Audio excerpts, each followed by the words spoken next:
یہ آیت 124 ہے۔ تو واقعے کا وہ پہلو چل رہا ہے کہ جب حضرت موسیٰ علیہ السلام نے دونوں معجزے دکھلائے تو پھر جتنے بھی جادوگر تھے وہ سارے کے سارے سجدے میں گر گئے تھے۔ اس کے بعد فرعون نے یہ بات کہی تھی کہ تم ایمان لے آئے اس پر اس سے پہلے کہ میں اجازت دوں، یہ تمہاری ایک سوچی سمجھی سازش ہے جو تم سب نے مل کر رچی ہے شہر کے اندر۔ اور اب وہ بات شروع ہو رہی ہے جو آیت 124 میں ہے۔ اللہ تعالیٰ فرماتے ہیں لَأُقَطِّعَنَّ أَيْدِيَكُمْ وَأَرْجُلَكُمْ مِنْ خِلَافٍ ثُمَّ لَأُصَلِّبَنَّكُمْ أَجْمَعِينَ۔ فرعون نے کہا میں کاٹ ڈالوں گا تمہارے ہاتھ اور پاؤں مخالف سمتوں سے، اور پھر میں سولی پر چڑھا دوں گا تم سب کو، اور پھر میں سولی پر چڑھا دوں گا تم سب کو۔ سورہ اعراف آیت 125 اگلی آیت ہے سورہ اعراف کی آیت 125۔ اللہ تعالیٰ فرماتے ہیں قالوا انا الی ربنا منقلبون۔ انہوں نے کہا یعنی جادوگروں نے کہا ہمیں تو اپنے رب کی طرف لوٹ کر جانا ہے۔ یعنی جادوگروں پر حق واضح ہونے سے ایمان اور یقین کی پختگی کا یہ عالم تھا کہ ایک زبردست بادشاہ کی دھمکی ان کے لیے ان کے پاؤں کی ذرا بھی ڈگمگاہٹ پیدا نہ کر سکی، کیونکہ ان کے دل کے اندر ایمان اور پختگی کا یہ عالم تھا کہ ایک زبردست بادشاہ کی دھمکی ان کے پاؤں میں ذرا بھی ڈگمگاہٹ پیدا نہ کر سکی۔ ان کے اس جواب کے ایک ایک لفظ سے ان کے دل کا ایمان اور اطمینان چھلکتا ہوا محسوس ہو رہا ہے۔ یعنی ان جادوگروں نے کہا ٹھیک ہے ہمیں تو اپنے رب کی طرف لوٹ کر جانا ہی ہے۔ قالوا انا الی ربنا منقلبون۔ انہوں نے کہا یعنی جادوگروں نے کہا ہمیں تو اپنے رب کی طرف لوٹ کر جانا ہے۔ معرف القرآن میں ہے کہ یعنی اگر تو ہمیں قتل کر دے گا تو مذائقہ نہیں، ہم اپنے رب کے پاس چلے جائیں گے جہاں ہم کو ہر طرح کی راحت ملے گی۔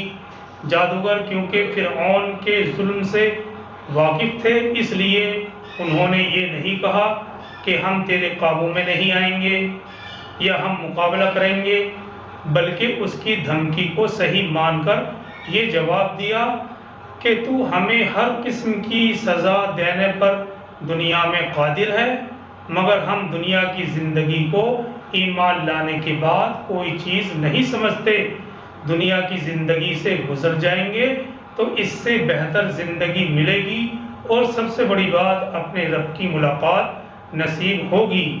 تو ہر قسم کی سزا دینے پر تو دنیا میں ہمیں قادر ہے، مگر ہم دنیا کی زندگی کو ایمان لانے کے بعد، کیونکہ ہم ایمان لے آئے ہیں، اس کے بعد کوئی چیز نہیں سمجھتے دنیا کی زندگی کو، دنیا کی زندگی سے گزر جائیں گے۔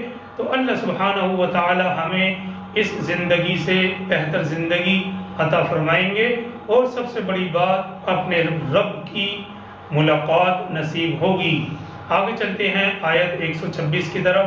اللہ تعالیٰ فرماتے ہیں وَمَا تَنْقِمُ مِنَّا إِلَّا أَنْ آمَنَّا بِآيَاتِ رَبِّنَا لَمَّا جَاءَتْنَا۔ اور تم ہم سے کس بات کا انتقام لے رہے ہو سوائے اس کے کہ ہم ایمان لے آئے ہیں اپنے رب کی آیات پر جبکہ وہ ہمارے پاس آ گئی ہیں۔ ربنا افرغ علینا صبرا وتوفنا مسلمین۔ اے ہمارے رب ہمیں کامل صبر عطا فرما اور مسلمان ہونے کی حالت میں ہمیں وفات دے۔ وتوفنا مسلمین، اور مسلمان ہونے کی حالت میں ہمیں وفات دے۔ یعنی ایمان کے راستے میں جو آزمائش آنے والی ہیں ان کی سختیوں کو جھیلتے ہوئے کہیں صبر کا دامن ہم سے چھوٹ نہ جائے اور ایسا نہ ہو کہ پھر سے ہم کفر کی طرف لوٹ آئیں۔ اے اللہ ہمیں صبر اور استقامت عطا فرما، اور اگر ہمیں موت آئے بھی تو تیری اطاعت اور تیری فرما برداری کی حالت میں آئے۔ تو یہ انہوں نے دعا کی کہ اے ہمارے رب ہمیں کامل صبر عطا فرما اور مسلمان ہونے کی حالت میں وفات دے، یعنی ایمان جو ہم نے قبول کر لیا ہے، اس ایمان کے راستے میں جو آزمائش آنے والی ہے ان کی سختیوں کو جھیلتے ہوئے کہیں ایسا نہ ہو کہ صبر کا دامن ہمارے ہاتھوں سے چھوٹ جائے، اور ایسا نہ ہو کہ ہم پھر کفر کی حالت میں لوٹ آئیں۔ اے اللہ ہمیں صبر اور استقامت عطا فرما، اور اگر ہمیں موت آئے بھی تو تیری اطاعت اور فرما برداری کی حالت میں آئے۔ دیکھیے فرعون کی چالاکی اور سیاسی جھوٹ نے اپنی قوم کو پرانی گمراہی میں مبتلا رہنے کا سامان تو کر ہی دیا، کیونکہ اس نے چال ہی ایسی چلی کہ جو لوگ اس کی پرانی اطاعت میں لگے ہوئے ہیں وہ لگے رہیں، پرانی گمراہی میں مبتلا رہنے کا سامان تو اس نے کر ہی دیا، مگر اس کی قوم کے لیے یہ بات ناقابل فہم تھی۔ اس کی قوم کو یہ بات سمجھ میں نہیں آ رہی تھی کہ فرعون کے جادوگروں پر اس کے غصے کا زور ختم ہو گیا۔ فرعون نے اپنے غصے کا سارا زور فرعون جادوگروں پر ختم کر دیا۔ موسیٰ علیہ السلام اور ان کی قوم جو اصل مخالف تھی ان کے بارے میں فرعون کی زبان سے کچھ نکلا ہی نہیں، اس پر قوم کو کہنا پڑا، اور بالآخر انہوں نے فرعون سے اس کی شکایت کی۔ اگلی آیت 127 میں اس کا ذکر ہے۔ اللہ تعالیٰ فرماتے ہیں وَقَالَ الْمَلَأُ مِن قَوْمِ فِرْعَوْنَ أَتَذَرُ مُوسَىٰ وَقَوْمَهُ لِيُفْسِدُوا فِي الْأَرْضِ، اور کہا فرعون کی قوم کے سرداروں نے آپ موسیٰ اور اس کی قوم کو اس طرح چھوڑ دیں گے کہ وہ زمین کے اندر فساد مچائیں، وَيَذَرَكَ وَآلِهَتَكَ، اور آپ کو آپ کے معبودوں سے چھوڑ دیں، اور آپ کو اور آپ کے معبودوں کو چھوڑ دیں۔ دیکھیے فرعون کے سرداروں نے بالآخر یہ کہنا پڑا ان کو، اور فرعون سے اس کی شکایت کی۔ وَقَالَ الْمَلَأُ مِن قَوْمِ فِرْعَوْنَ أَتَذَرُ مُوسَىٰ وَقَوْمَهُ لِيُفْسِدُوا فِي الْأَرْضِ، اور کہا فرعون کے سرداروں نے کہ آپ موسیٰ اور اس کی قوم کو اسی طرح چھوڑ دیں گے کہ وہ زمین کے اندر فساد مچائیں، وَيَذَرَكَ وَآلِهَتَكَ، اور آپ کو اور آپ کے معبودوں کو چھوڑ دیں۔ یعنی یہ لوگ جس نظریے کا پرچار کر رہے ہیں اگر وہ قوم میں مقبول ہوتا چلا گیا اور اس نظریے کی بنیاد پر لوگ منظم اور اکٹھا ہوتے چلے گئے تو ہمارے خلاف بغاوت پھوٹنے اور ملک میں فساد پھیلنے کا سخت اندیشہ ہے۔ دیکھیے یہاں نکتے کی اور قابل توجہ بات یہ ہے کہ فرعون کی قوم کے بہت سے معبود تھے، جو فرعون کی قوم تھی اس کے بہت سے معبود تھے۔ تاریخی شواہد سے معلوم ہوتا ہے کہ ان کا سب سے بڑا معبود تو سورج ہی تھا، سورج کی عبادت کرتے تھے۔ اس طرح وہ لوگ فرعون کو بھی اپنا خدا مانتے تھے۔ فرعون کی جو خدائی تھی دراصل یہ ایک سیاسی تھی، اس کا دعویٰ تھا کہ حکومت اور اقتدار کا مالک تو میں ہی ہوں۔ نمرود کی جو خدائی کا دعویٰ تھا وہ بھی اسی نوعیت کا تھا، اور اس کے علاوہ فرعون کی قوم نے عبادت کے لیے بہت سے معبود بنا رکھے تھے جن کے چھوٹ جانے کا ان کو خوف تھا۔ خود اس آیت کریمہ سے بھی یہی معلوم ہوتا ہے وَيَذَرَكَ وَآلِهَتَكَ، فرعون کو مخاطب کر کے کہہ رہے ہیں اور آپ کو اور آپ کے معبودوں کو چھوڑ دیں۔ اس پر کیا ہے مجبور ہو کر فرعون نے کہا، آیت کے اگلے الفاظ ہیں قَالَ سَنُقَتِّلُ أَبْنَاءَهُمْ وَنَسْتَحْيِي نِسَاءَهُمْ، اس نے کہا ہم عنقریب قتل کر دیں گے ان کے بیٹوں کو اور زندہ رہنے دیں گے ان کی بیٹیوں کو، وَإِنَّا فَوْقَهُمْ قَاهِرُونَ، اور ہم اور یقیناً ہم ان پر پوری طرح غالب ہیں۔ فرعون نے کیا کہا مجبور ہو کر؟ سنقتل ابناءہم ونستحیی نساءہم، اس نے کہا ہم عنقریب قتل کر دیں گے ان کے بیٹوں کو اور زندہ رہنے دیں گے ان کی بیٹیوں کو، وَإِنَّا فَوْقَهُمْ قَاهِرُونَ، اور یقیناً ہم ان پر پوری طرح غالب ہیں۔ یہ گویا کہ اب درباریوں اور امراء کا حوصلہ بڑھانے کے انداز میں کہا جا رہا ہے کہ تم کیوں گھبراتے ہو، ہم ان پر پوری طرح غالب ہیں، یہ ہمارا کچھ نہیں بگاڑ سکتے۔ مفسرین علماء نے اس جگہ یہ بات بھی نقل کی ہے کہ قوم کے اس طرح جھنجھوڑنے پر بھی فرعون نے یہ تو کہا کہ ہم بنی اسرائیل کے لڑکوں کو قتل کر دیں گے اور لڑکیوں کو زندہ رکھیں گے، لیکن پھر بھی حضرت موسیٰ اور ہارون کے لیے اس وقت بھی اس کی زبان سے کوئی بات نہیں نکلی۔ وجہ اس کی یہ ہے کہ اس معجزے اور واقعے نے فرعون کے قلب اور اس کے دل پر ایک سخت ہیبت ڈال دی تھی۔ اب دیکھیے فرعون نے جو یہ بات کہی کہ ان کے بیٹوں کو قتل کر دیں گے اور ان کی بیٹیوں کو زندہ رکھیں گے، بنی اسرائیل کو کمزور کرنے کے لیے یہ ظالمانہ قانون جو تھا اب دوسری مرتبہ نافذ کیا جا رہا تھا۔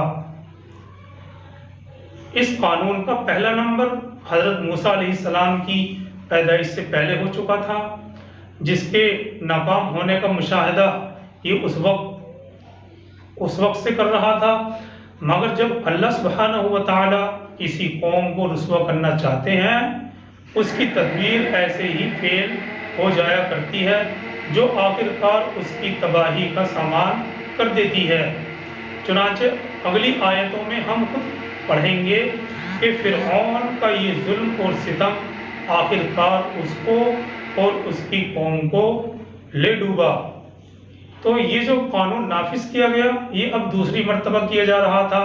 اس قانون کا پہلا نمبر حضرت موسیٰ علیہ السلام کی پیدائش سے پہلے ہی ہو چکا تھا، جب نجومیوں نے کہا تھا کہ بنی اسرائیل میں ایک بچہ پیدا ہوگا جو تمہاری تخت اور سلطنت کو الٹ دے گا۔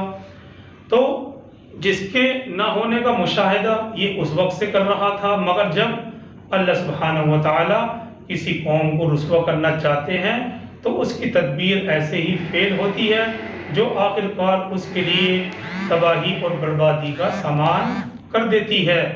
چنانچہ آگے اگلی آیتوں میں ہم خود پڑھیں گے، معلوم ہوگا کہ فرعون کا یہ ظلم اور ستم آخر کار اس کو اور اس کی قوم کو لے ڈوبا۔ بہرحال فرعون کی اس گفتگو اور مجلس کی خبر جیسے ہی بنی اسرائیل کو پہنچی تو وہ بڑے گھبرائے اور حضرت موسیٰ علیہ السلام سے چارہ جوئی کی۔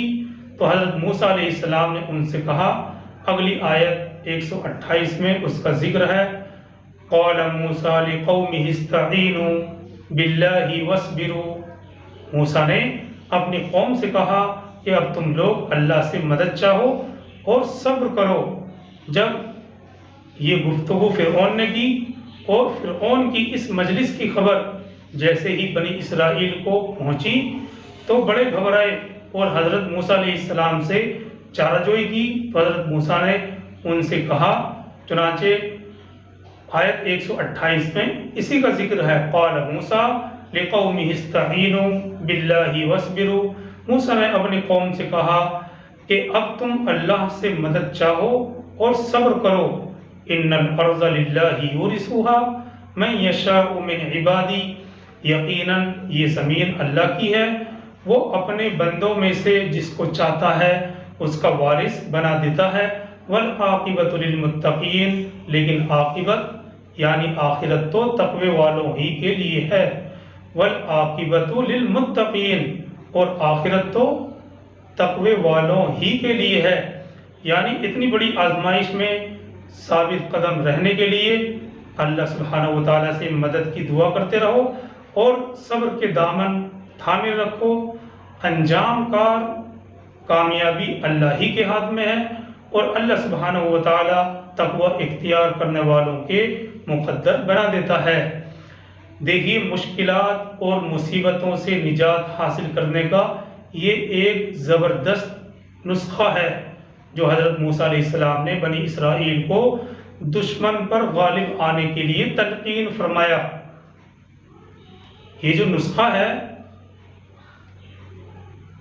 مشکلات اور مصیبتوں سے نجات حاصل کرنے کا، یہ ایک زبردست نسخہ ہے جو حضرت موسیٰ علیہ السلام نے بنی اسرائیل کو دشمن پر غالب آنے کے لیے تلقین فرمایا۔ غور کیا جائے تو یہی وہ نسخہ ہے جو کبھی خطا نہیں کھاتا اور جس کے بعد کامیابی کا حاصل ہونا یقینی ہو جاتا ہے۔ اس نسخے کا پہلا جز استعانت باللہ ہے، یعنی اللہ سے مدد چاہنا، اور یہی اس نسخے کی اصل روح ہے۔ وجہ یہ ہے کہ خالق کائنات جس کی مدد کرنے پر آ جائے تو ساری کائنات کا رخ اس کی طرف پھیر دیتا ہے، کیونکہ ساری کائنات اس کے تابع ہے۔ اور یہ بات تو حدیث میں بھی ذکر کی گئی ہے کہ جب اللہ سبحانہ و تعالی کسی کام کا ارادہ کرتے ہیں تو اس کے اسباب خود بخود مہیا ہوتے چلے جاتے ہیں۔ اس لیے دشمن کے مقابلے میں سب سے بڑی طاقت انسان کے لیے اتنی کارآمد ثابت نہیں ہو سکتی جتنی اللہ سے مدد کی طلب ہے، لیکن شرط یہ ہے کہ طلب صادق ہو، سچی ہو، صرف زبان سے کچھ کلمات کا بولنا نہ ہو۔ تو یہ سب سے بڑی چیز ہے کہ اللہ سبحانہ و تعالیٰ جب کسی کام کا ارادہ کرتے ہیں تو اسباب خود بخود مہیا ہوتے چلے جاتے ہیں۔ اس لیے دشمن کے مقابلے میں سب سے بڑی طاقت انسان کے لیے اتنی کارآمد ثابت نہیں ہو سکتی، اتنی کام آنے والی ثابت نہیں ہو سکتی جتنی کہ اللہ کی مدد کی طلب ہے، بشرطے کہ طلب صادق ہو، صرف زبان سے چند کلمات کا بولنا نہ ہو۔ اور دوسرا جز اس نسخے کا صبر ہے۔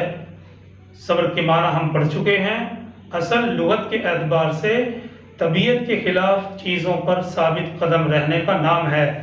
نفس کو اور اپنے آپ کو قابو میں رکھنے کو صبر کہتے ہیں، اور کسی مصیبت کے وقت صبر کرنے کو بھی صبر اس لیے ہی کہا جاتا ہے کہ اس میں رونے پیٹنے واویلے کے جذبے کو دبا دیا جاتا ہے۔ اور ہر تجربے کار عقل مند جانتا ہے کہ دنیا میں ہر بڑے مقصد کے لیے بہت سی طبیعت کے خلاف محنت اور مشقت برداشت کرنا لازمی ہے۔ جس شخص کو محنت اور مشقت کی عادت اور طبیعت کے خلاف چیزوں کی برداشت کرنے کی طاقت ہوتی ہے وہ اکثر مقاصد میں کامیاب ہو جاتا ہے۔ ابو داؤد میں حدیث ہے کہ رسول اللہ صلی اللہ علیہ وسلم نے ارشاد فرمایا، صبر ایک ایسی نعمت ہے کہ اس سے زیادہ وسیع تر نعمت کسی کو نہیں ملی۔ اسی لیے حضرت موسیٰ علیہ السلام نے اپنی قوم کو ان دو باتوں کی نصیحت فرمائی، استعانت باللہ یعنی اللہ سے مدد چاہنا، نمبر 2 صبر۔ قال موسیٰ لقومہ استعینوا باللہ واصبروا، موسیٰ علیہ السلام نے اپنی قوم سے کہا کہ اب تم لوگ اللہ سے مدد چاہو اور صبر کرو۔ تو یہ دو نصیحتیں تھیں جو حضرت موسیٰ علیہ السلام نے اپنی قوم کو فرمائی، استعانت باللہ یعنی اللہ سے مدد چاہنا، اور دوسرا صبر۔ آگے چلتے ہیں آیت 129 کی طرف۔ اللہ تعالیٰ فرماتے ہیں، قالوا اوذینا من قبل ان تأتینا ومن بعد ما جئتنا، وہ کہنے لگے اے موسیٰ ہمیں تو ایذا پہنچی آپ کے آنے سے پہلے بھی اور آپ کے آنے کے بعد بھی۔ قالوا اوذینا من قبل ان تأتینا ومن بعد ما جئتنا، وہ کہنے لگے اے موسیٰ ہمیں تو تکلیف اور ایذا پہنچی آپ کے آنے سے پہلے بھی اور آپ کے آنے کے بعد بھی۔ ان الفاظ سے اس قوم کی، اس مظلوم قوم کی بے بسی اور ایذا، بیچارگی ٹپک رہی ہے کہ پہلے بھی ہمارا یہی حال تھا اور ہم تمہارے آنے کی امید میں جی رہے تھے۔ اب پہلے بھی ہمارا یہی حال تھا کہ ہم بدترین ظلم اور ستم کا نشانہ بنے رہے، اور اب آپ کے آنے کے بعد بھی ہماری حالت میں کوئی تبدیلی نہیں آ سکی۔ تو حضرت موسیٰ علیہ السلام نے فرمایا عَصَىٰ رَبُّكُمْ أَن يُهْلِكَ عَدُوَّكُمْ وَيَسْتَخْلِفَكُمْ فِي الْأَرْضِ فَيَنظُرَ كَيْفَ تَعْمَلُونَ۔ موسیٰ علیہ السلام نے فرمایا گھبراؤ نہیں، ہو سکتا ہے ان قریب اللہ تمہارے دشمن کو ہلاک کر دے اور تمہیں خلافت عطا فرما دے زمین میں، پھر دیکھے کہ تم کیسے عمل کرتے ہو۔ جی ہاں، یہ بہت اہم بات ہے کہ ان قریب اللہ تمہیں تمہارے دشمن کو ہلاک کر دے اور تمہیں زمین میں خلافت حکومت عطا کر دے، پھر دیکھے کہ تم زمین میں کیسے عمل کرتے ہو۔ اس میں واضح کر کے حضرت موسیٰ علیہ السلام نے دو باتیں ارشاد فرمائی بنی اسرائیل کو کہ اگر تم نے ہماری نصیحت کو قبول کیا تو بہت جلد تمہارا دشمن ہلاک اور برباد ہوگا۔